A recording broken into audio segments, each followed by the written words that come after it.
Welcome to Sustainable News. I had a very nice conversation with Revani Manicum. She is Head of Diversity, Equity and Inclusion at the UNHCR, that's the UN Refugee Agency. And we were talking about inspiring and unlocking potential in individuals.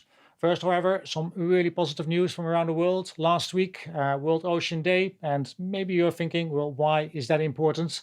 According to this site right here from the UN, they say that the ocean has absorbed about 90% of the heat generated by rising emissions. 680 million people are living in low-lying coastal areas, 2 billion who live in, well, half of the world's megacities, and they are coastal cities. And also nearly half the world's population, that's 3.3 billion, depend on fish for protein. On top of that, 60 million people work in fisheries and the aquaculture sector worldwide. And you can find all this as well as the impacts right here. Personally, I think that the good thing about World Ocean Day is not just that we realize the importance, but also around the world, people are taking action and making us aware of a lot of things. Mongabay, for example, is saying climate change leads to food loss.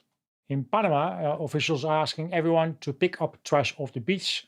They say trash-free beaches are key to ecotourism. In London, we have organizations such as Thames 21, and they make us aware of the interconnectedness between healthy rivers and a healthy ocean.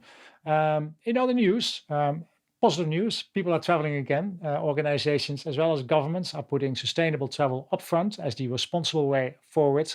For one, they do so by means of partnerships. And I was invited to a presentation at the Argentinian embassy in London, a presentation from Anne and Palm, and they talked about exactly this. Y al viento las campanas dirán que ya eres mía. The world is now reopening, and it is all about balance, really, aiming to reduce the negative impact. And in this way, we work alongside Foundation for the Future of Nature in a sustainable development program in Molinos, which is a historic site in the north of Argentina, which homes a community of 6,000 people. When it comes to creating social value, we aim to use tourism as a tool to break prejudice and connect humans. Luciérnaga curiosa que verás que eres mi consuelo.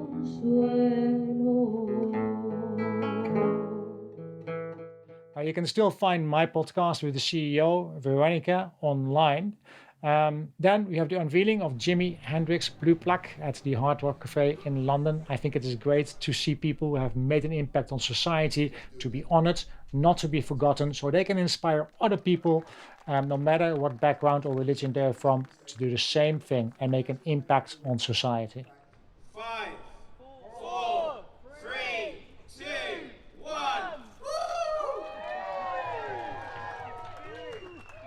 Okay, talking about inspiring people, I had a fantastic conversation with Revani Manicum. She is Head of Diversity, Equity and Inclusion at the UNHCR, and that is the UN Refugee Agency. She describes herself as a painter of possibilities, inspiring teams, leaders and individuals on the endless possibilities that exist for all. And that sounds very much in line with what the Nubian Jack Community Trust is doing with the Blue Plaques project. I Googled a little bit. I Googled a video on, there's a YouTube video of him talking about the Blue Plaques. Very inspiring, really great stuff. So it truly resonates with me. Excited about this. I asked Revani how she inspires and unlocks potential in individuals. Yeah, of course. Great question. I think, for me, the big thing when it comes to inspiring others, it boils down to one thing, and that's your purpose. I'm really big on every individual team leader that I work with, understanding what's their why, what's the fire in their belly, so to speak. What really is that what do you connect with on far more than just a work basis? And of course, through coaching, through mentoring, to talking to teams, talking to leaders, I have a series of questions just in terms of helping individuals figure out exactly what it is that I love to do. And I must say, working in the UNHCR, I'm surrounded by purpose-driven individuals. It's unbelievable. There's a true magic there. You know, when you speak to every single individual, whether it be someone in the finance team or someone in the operations where the action is happening, it's very clear that everyone wants to work with people, want to help those who need to be protected, assist those who are discriminated against, etc. I mean, I call myself the painter of possibilities. I've put my purpose statement into words. And that's a couple of things, because I'm creative, which is why I say painter. And I do like painting. And possibilities, because, you know, I think that we're in a world where there's far too much self-doubt, you know, imposter syndrome. You especially see it with marginalized communities. Am I really good enough? Do I really deserve this promotion? Should I really be in this interview? You know, and I work hard at that in terms of inspiring people to have self-belief and connect with your purpose. So if you're doing something you love, you really are going to excel at it. Now I asked, we tend to look at people who are dead, which is, should we also be looking at people that are still alive today? Oh my gosh, 100%, 100%. History is being written as we speak. Celebrating people now shines a light and amplifies the inequalities that exist now, the issues that we have now, be it environmental, be it along the race line, be it along the gender line. It's these individuals that need to be amplified, and we really do need to celebrate them. And does she believe that looking at contributors to history of the long dead and departed with their stories, their impacts, will inspire new generations, and will this improve the way that people look at each other and how we see ourselves? When we tell stories, it's so important that we tell stories across the diversity markers, be it someone from an LGBTQI plus community, women, African women, most marginalized community, because there's a lot of power in inspiring the next generation and the next generation.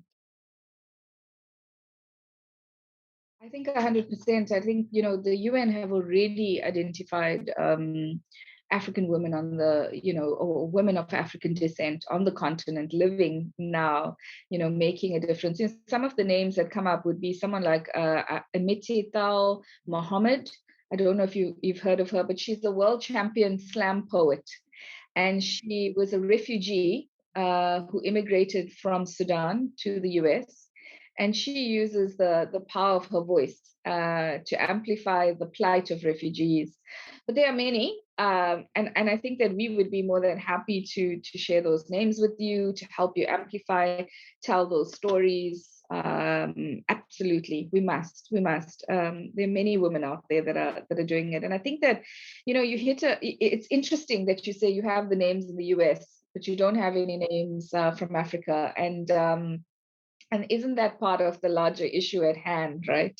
Is that we have untold stories, rich stories on the African continent that need to be, we need to shine a light on these stories, on these incredible people, women. Then I asked Revani about the UN. It has in its SDGs, its Sustainable Development Goals 5 and 10, identified a couple of significant goals in regards to changing narratives, improving opportunities in society. Now, what does it actually entail, a culture of inclusion and inclusive methodologies for the UN and for the UNHCR? And could this perhaps be used in presentations as well globally? The UNHCR have done some amazing work. The first thing they did was, and I would advise this to other organizations, is they paused. There was a call to pause and stop and reflect. You know, often when it comes to diversity and inclusion, we make the mistake of thinking we know the solution and we jump right in and just fix. We want to fix. But in this work of diversity, equity, and inclusion, the most important piece is about pausing and stopping and listening.